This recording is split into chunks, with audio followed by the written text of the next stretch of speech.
Hello बच्चों, क्या हाल है? कैसे हैं आप लोग? होप आप अच्छे ही होंगे। ठीक है। जैसे कि भाग टू की बात करें कि भाग टू में हम पढ़ाएंगे मनुष्य की आहार नाल में पाचन, अर्थात पाचन तंत्र। ठीक है। पाचन तंत्र के बारे में पढ़ेंगे तो पाचन तंत्र में बहुत सारे क्या होते हैं, अंग होते हैं जिनके बारे में हम पढ़ते हैं। तो ऐसे ही पाचन तंत्र है। पाचन तंत्र में बहुत सारी चीज़ें होती हैं, तो धीरे धीरे पढ़ते रहेंगे। ठीक है। तो मनुष्य की आहार नाल में पाचन। ठीक है।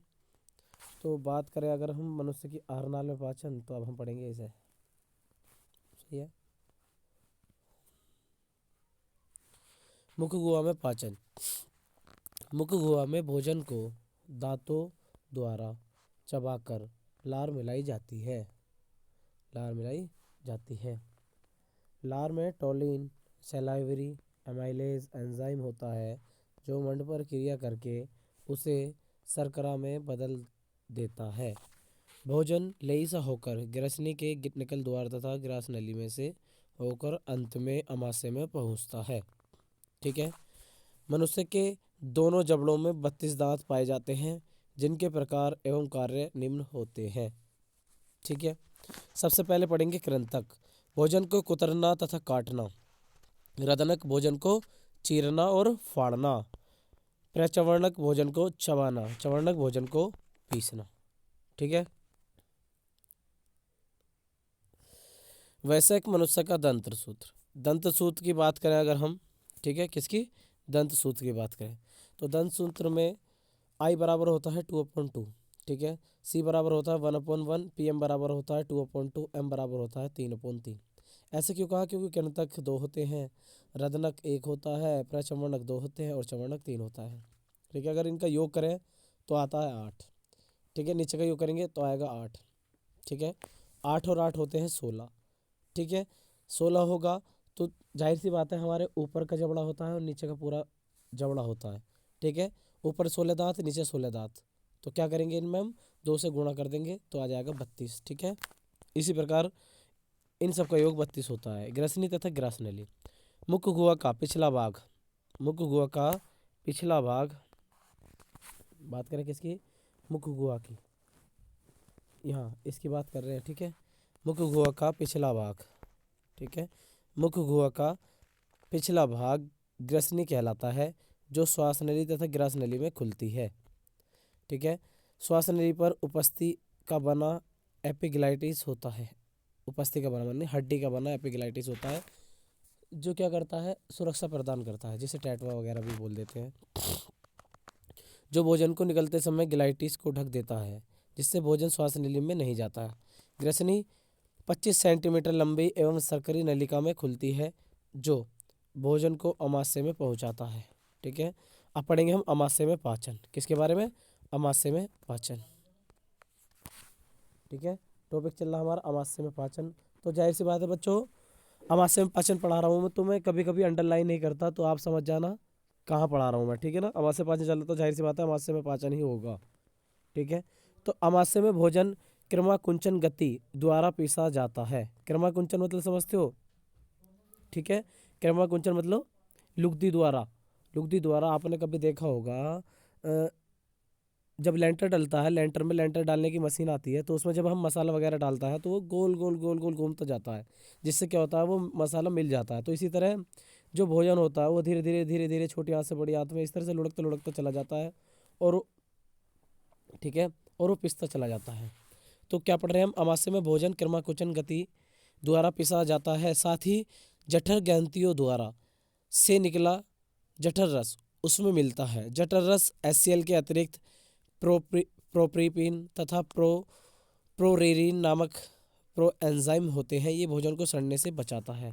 ठीक है। ध्यान रखना किसकी बात कर रहा है ये? एक तो इसकी जिसे बोलते हैं प्रोपेप्सिन, एक होता है प्रोरेनिन, एक होता है प्रो एंजाइम्स। ठीक है ना। इनकी बात कर रहा है ये। तो ये इंपॉर्टेंट है तीनों, कभी कभी पूछ लेता है कि इसमें मल्टीपल चॉइस में। ध्यान रखना, यह भोजन को सड़ने से बचाता है। ठीक है। कभी कभी भोजन सड़ जाता है, सड़ने से बचाता है। जो होता है प्रोप्सिन, ये बदल जाता है पेप्सिन में। जो होता है प्रोरेनिन, जो प्रोरेनिन होता है एसिड की क्रिया में किस में बदल जाता है, रेनिन में। एक होता है प्रोटीन, जो बदल जाता है पेप्टोनेस में। एक होता है कोजीन, जो बदल जाता है कोजिन कोइजोनजीन में बदल जाता है, जिसमें रेनिन की क्रिया कराई जाती है, ठीक है ना, ध्यान रखना बिल्कुल। गृहिणी में पाचन, गृहिणी में काई में पहले पित्त रस तथा बाद में अग्नाशय रस मिलता है।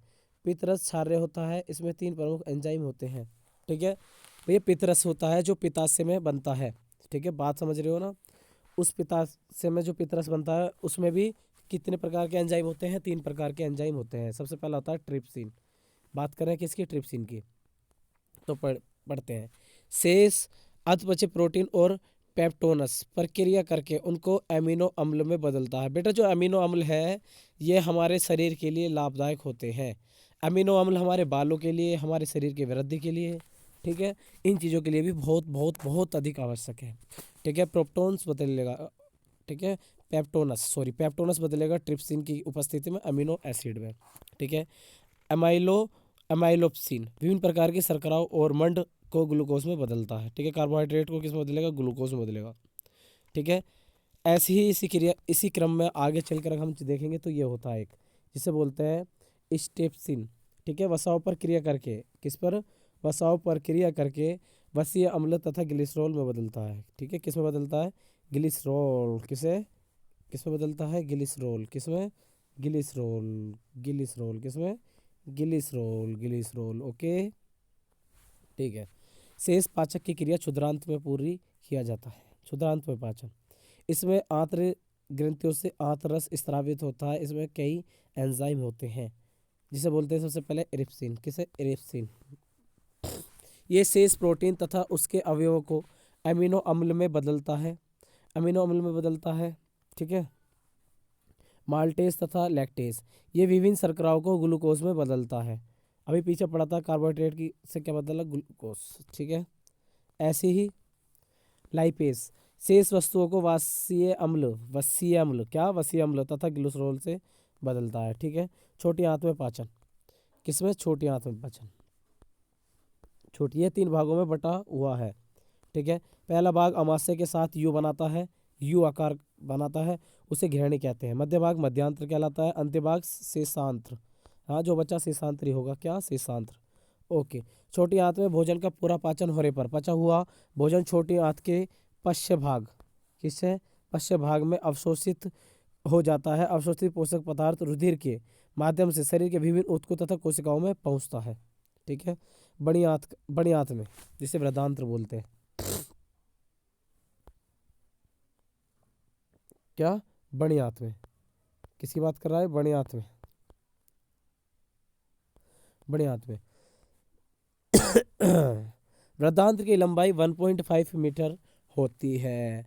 वृद्धांत की लंबाई यानी बड़ी आंत की लंबाई, ये वृद्धांत की बोल रहा है, ठीक है ना, बड़ी आंत की नहीं भी। वृद्धांत की लंबाई 1.5 मीटर होती है। बड़ी आंत को 3 भागों में बांटा गया है।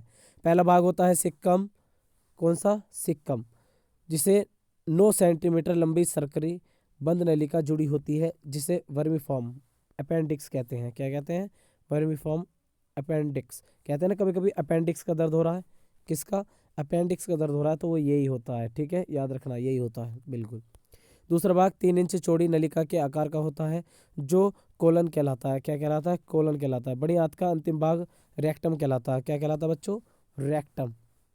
यह अपचेत भोजन को मल के रूप में बाहर निकाल देता है, किसमें निकाल देता है, बाहर निकाल देता है, ओके, बाहर निकाल देता है। अब मनुष्य में पाचक ग्रंथियाँ, क्या, मनुष्य में पाचक ग्रंथियाँ।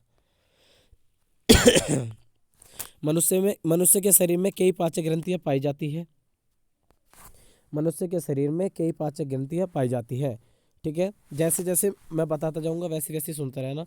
सबसे पहले होती है लार ग्रंथियाँ, उसके बाद यकृत, अग्नाशय, जठर रस, ठीक है। उसके बाद आंतरीय ग्रंथियाँ, आंतरीय मतलब अंदर की ग्रंथियाँ। मनुष्य के शरीर में पाई जाने वाली प्रमुख पाचक ग्रंथियाँ होती है। सबसे पहले लार ग्रंथियाँ, बात करेंगे लार ग्रंथियाँ की। ये मुख में एक तरल व चिकना पदार्थ स्रावित करती है, जिसे लार कहते हैं। लार में उपस्थित टॉलिन अथवा सलाइवरी एंजाइम भोजन को पचाने में सहायता करती हैं। मनुष्य में 3 जोड़ी लाल ग्रंथियां पाई जाती हैं। कितनी जोड़ी? 3 जोड़ी। कर्णमूल ग्रंथियां, ये कर्णपल्लव के नीचे स्थित होती है। ठीक है। अधोहनु ग्रंथियां, ये निचले जबड़े के पश्च भाग पर स्थित होती है। अधोजीह ग्रंथियां, ये जीभ के नीचे स्थित होती है। ठीक है, बता दी होगी मैंने, आपने समझ लिया होगा। अब पढ़ रहे हैं यकृत, जिसे लीवर भी बोलते हैं। यकृत शरीर की सबसे बड़ी ग्रंथि है, जिसका भार लगभग 1.5 kg होता है। यकृत में यकृत में एक थैली लटकी होती है, जिसे पित्ताशय कहते हैं। यकृत कोशिकाओं से स्रावित पित्तरस पित्ताशय में एकत्रित होता है और आवश्यकता अनुसार भोजन के पाचन में प्रयुक्त होता है। यकृत के कार्य: यकृत कोशिकाएं पित्तरस का स्रावित करती है, जो वसा के पाचन में आवश्यक होता है। ठीक है, यह वाला पॉइंट चल रहा है, कभी भूल जाओ आप।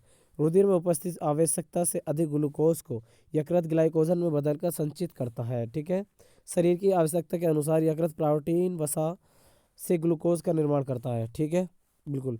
यकृत शरीर के कुल रुधिर का, जो यकृत है शरीर के कुल रुधिर का 1/3 रुधिर संचित करता है। ये विषैले पदार्थों का विसरण करता है। विसरण करता है मतलब उनको विष नष्ट कर देता है। ठीक है, अग्नाशय। अग्नाशय क्या पढ़ेंगे हम? अग्नाशय ग्रहणी की दोनों भुजाओं के मध्य पत्ती के आकार की गुलाबी चपटी कोमल ग्रंथियां स्थित होती है। ठीक है, अग्नाशय को मिश्रित ग्रंथि कहते हैं। इसमें एक वही स्रावित भाग होता है जो अग्नाशय रस स्रावित करता है, जबकि दूसरा अंतःस्रावी भाग होता है, जिसे लैंगरहैंस की दीपिकाएं कहते हैं। ठीक है, अग्नाशय के कार्य है अग्नाशय रस। अग्नाशय की कोशिकाओं ने अग्नाशय रस स्रावित क्या करती है, जिसमें काइमोटिप्सिन, ट्रिप्सिन, एमाइलेज तथा लाइपेज नामक एंजाइम होते हैं, जो कार्बोहाइड्रेट, प्रोटीन तथा वसा में के पाचन में सहायक होते हैं। हार्मोन्स: अग्नाशय की लैंगरहैंस की दीपिकाएं इंसुलिन नामक हार्मोन बनाती है, जो ग्लूकोज के उपापचय नियंत्रण करता है। जठर ग्रंथियां: अमाशय की श्लेष्मक गला गाढ़े चिपचिपे स्लेब्स का स्रावित करती है। अमाशय की जठर ग्रंथियां जठर रस का स्रावित करती है, जिसमें एचसीएल, पेप्सिन तथा रेनिन नामक एंजाइम होते हैं। पेप्सिन प्रोटीन के पाचन तथा रेनिन दुग्ध प्रोटीन, किसकी बात कर रहा? दुग्ध प्रोटीन के पाचन में सहायक होती है। ठीक है, अगला पॉइंट, एचसीएल भोजन के साथ अमाशय में आए हानिकारक पदार्थों तथा जीवाणुओं को नष्ट करती है। ठीक है, आंतरिक ग्रंथियां: छोटी आंत की श्लेष्म कला में लीवर कुहन की दरारें स्थित होती है। इनमें एक रस का स्राव होता है, जिसे आंतरिक रस कहते हैं। इस रस में कई पाचक एंजाइम पाए जाते हैं, जो प्रोटीन, कार्बोहाइड्रेट तथा वसा का पाचन करते हैं। ठीक है, ये टॉपिक हमारा कंप्लीट हुआ। ठीक है, नेक्स्ट टॉपिक के लिए कमेंट करें। ओके, धन्यवाद बच्चों।